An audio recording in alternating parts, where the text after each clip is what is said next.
Please welcome Pastor Chris Harris, co-founder of the Unity Forum.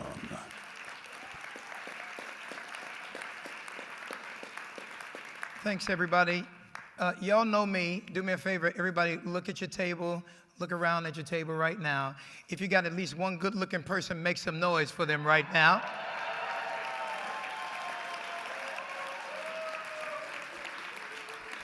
Okay, let me try it another way. If you got at least two good-looking people at your table, make some noise. Joe? All right, this is the last thing. If you are the good-looking person, make some noise for yourself today. Come on, let me hear you, everybody. If y'all believe that we are better together, raise the roof in this house. Come on, I want to hear it.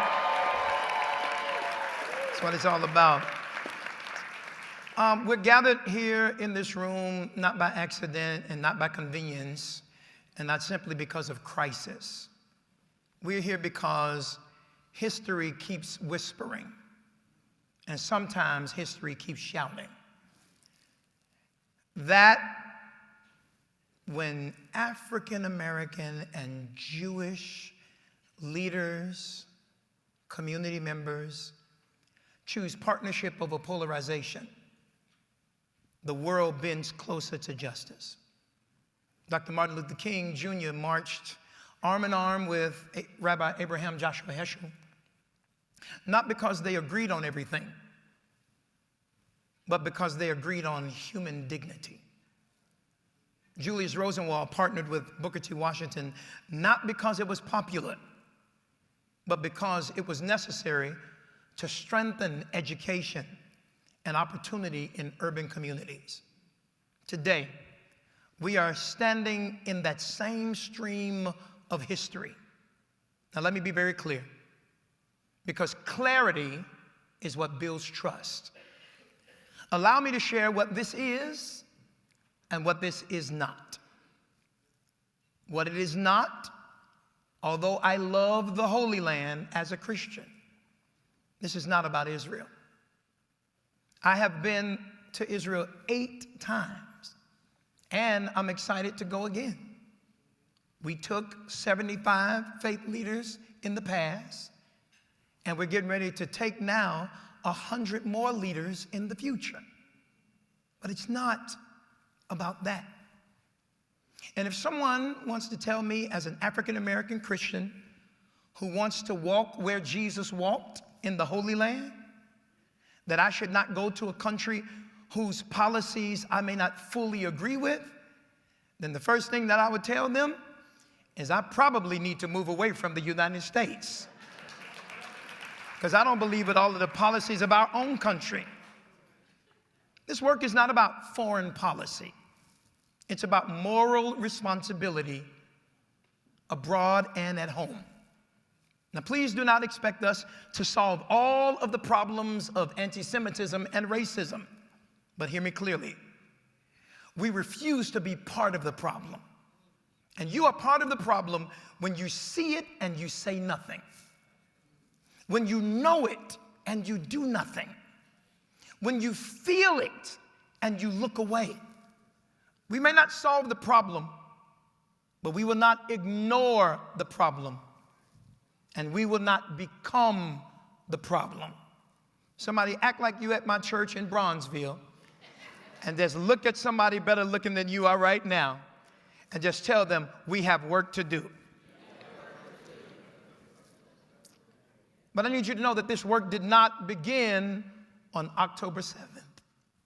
It didn't begin on October 7th. And a lot of my Jewish friends, many of which are in the room today, on October 7th, when so much chaos happened, on October 8th, many of them said, where are our black friends? And I kindly reminded them, since I've been present, that we got to ask the question, if we had October 7th and we were looking for black friends on October 8th, did you have friends that were black on October 6th? Where were the connections? Black community when George Floyd happened. If we were looking for Jewish people to show up, after he was murdered. Then the question that we got to ask ourselves, did we have the friendships before the knee was on his neck? See, the Unity Forum was not formed because of a moment.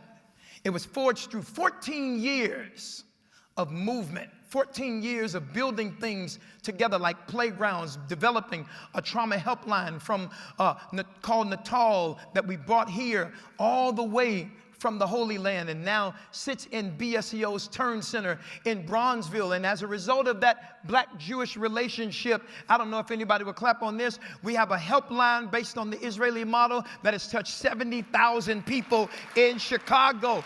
The work did not just begin. 14 years of churches and synagogues visiting each other. Years of business leaders, including YPO Gold, some of those members coming to the south side of Chicago asking, how can we work together on safety and economic development? 14 years of partnership like my man, 50 Grand, Joseph and Adam Mizrahi. Joseph, where are you at? Raise your hand. Joseph right there. 14 years, he opened his doors literally by providing office space to our companies downtown at no cost for 15 years. And wait a minute, hundreds of youth from the South Side could gain access to corporate summer jobs because he opened his doors. That's what partnership is all about. And I'm asking all of you who have done the work with us of building these bridges for 14 years. If you marched with us, if you stood with us, if you did anything with us, with the black community and black community with the Jewish community, when the shooting happened in Highland Park, we showed up. I'm going to ask all of you that have been doing the work, I want to acknowledge you and thank you. Stand on your feet, you bridge builders who have been doing it for 14 years. Every rabbi that worked, every leader that worked, y'all stand up at your table right now. Y'all acknowledge the people. Come on, Quo. Come on, Babka King. Get on your feet. Y'all make some noise for the people who have been showing up. Brenda Battle. Brian Abrahams. All of you, you've been showing up. So it didn't start October 7th. It's because it's always been happening. And then it didn't start 14 years ago.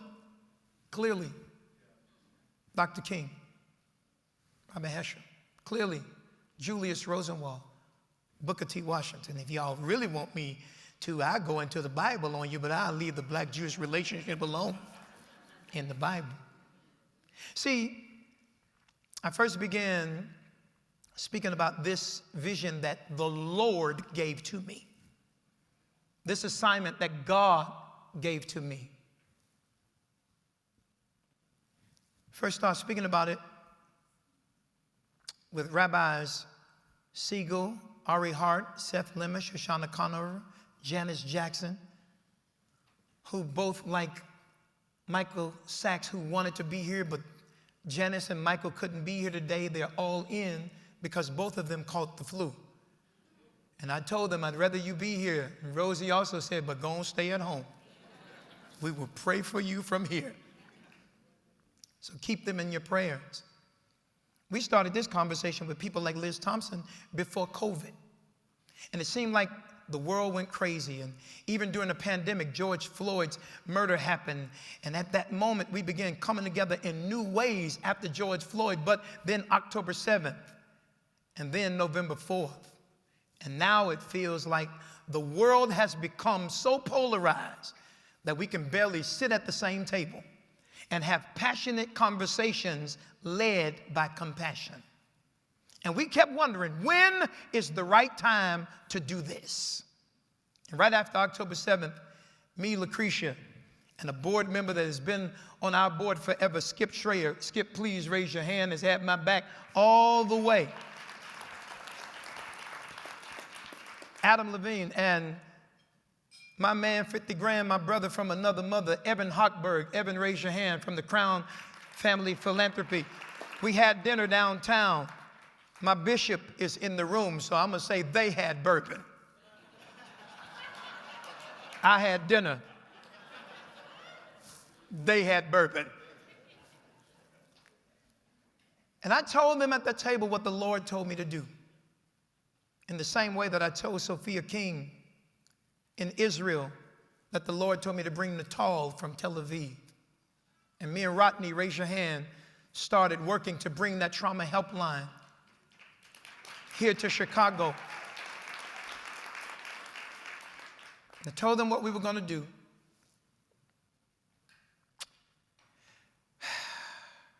And here we are. Only God could have done this today.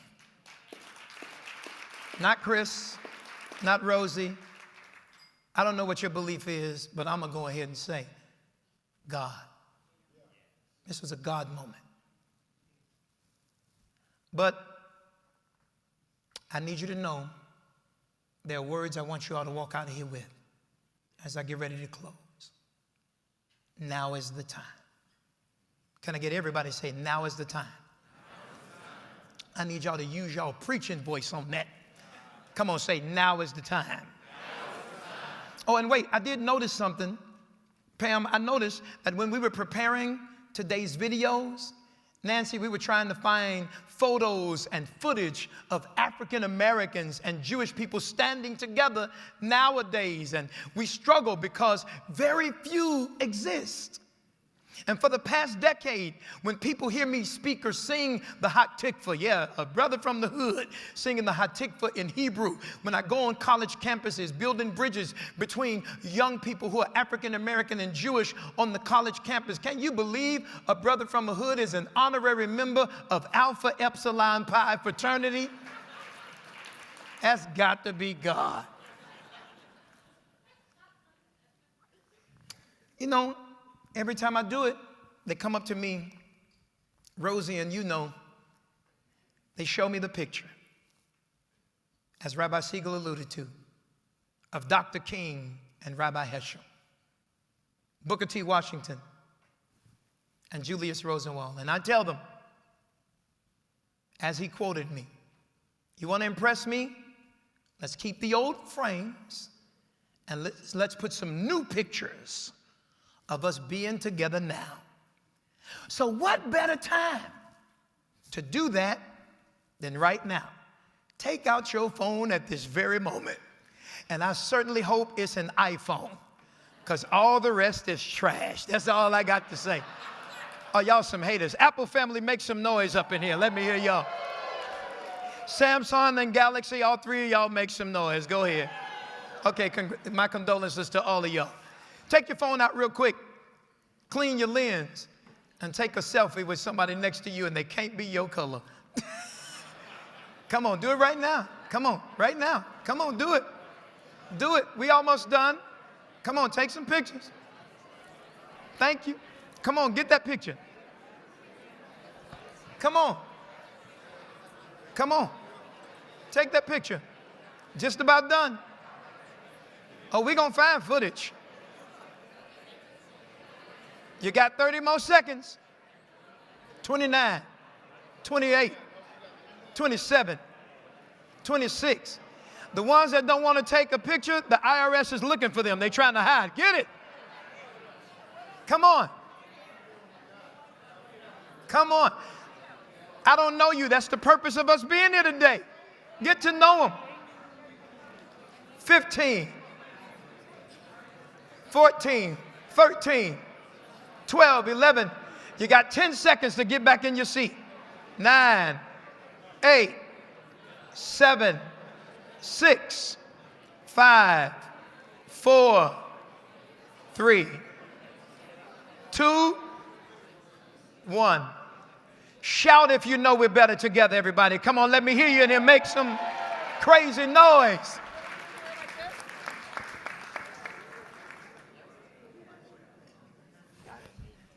So let me tell you, as we close, your picture means nothing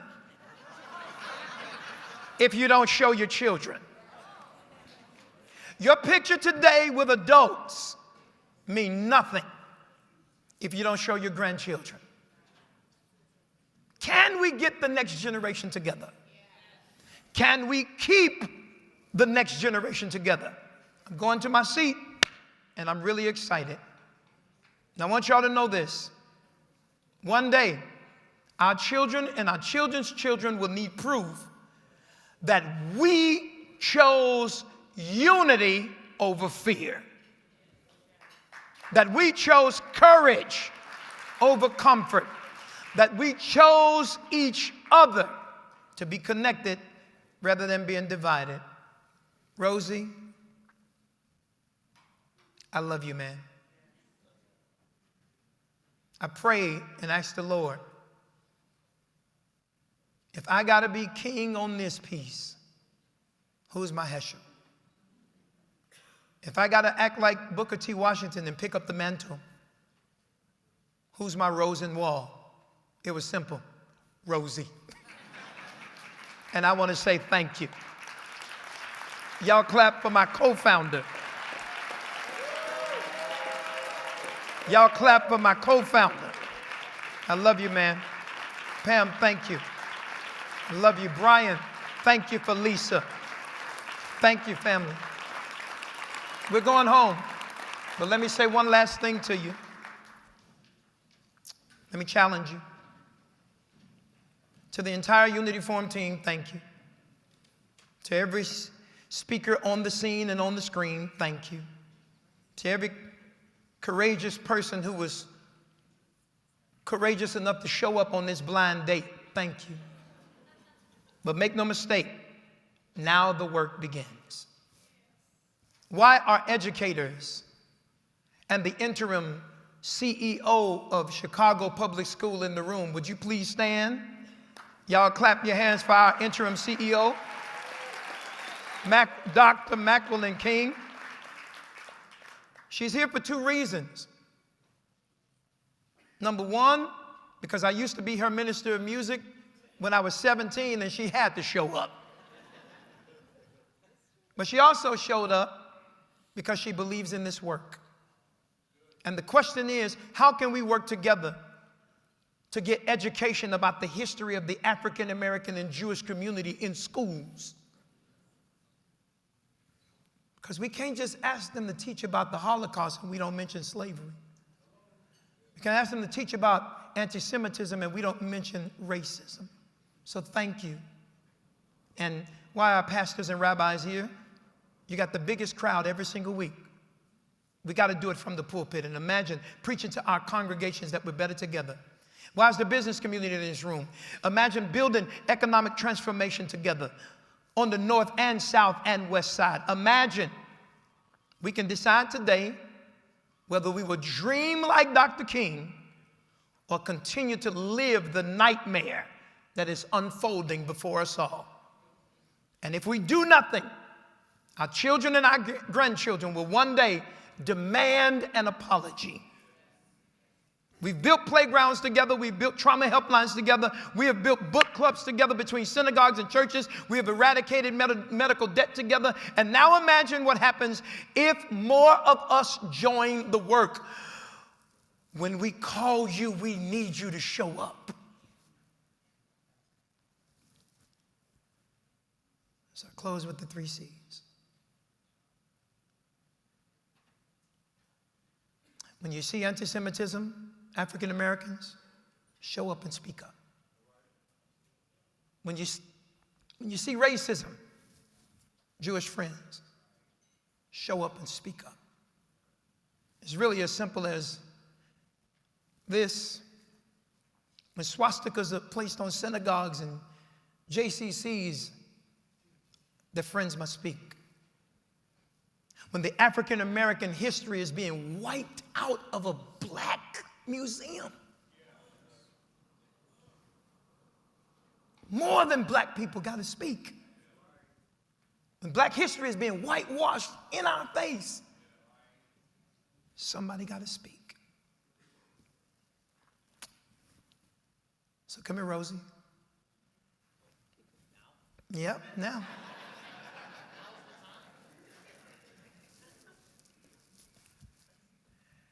People don't realize proximity ain't enough. And I want to help us to understand the 3 C's. Whatever you do, make sure that you keep your head in it. That's when you become concerned. Whatever happens to your community, I'm concerned because I see you. So everybody say, be concerned. Be concerned. That's when you put your head in it. But then I'm asking all of you all, say, be connected. Hold somebody's hand like I'm holding his. Because that's when you put your hand in it. So don't just be concerned with your head in it. Don't just be connected with your hand in it. I need us all to say, be compassionate. That's when you put your heart in it. And on the count of 3, I want everybody in this room to shout these words. We are better together, as you're holding a hand. I said when I count to 3. Didn't I say that, Rose? Y'all ready? Are you holding a hand? Look them in the eye and say, neighbor, we are better together. Make some noise. We love y'all. Thank y'all for coming. Thank you, everybody.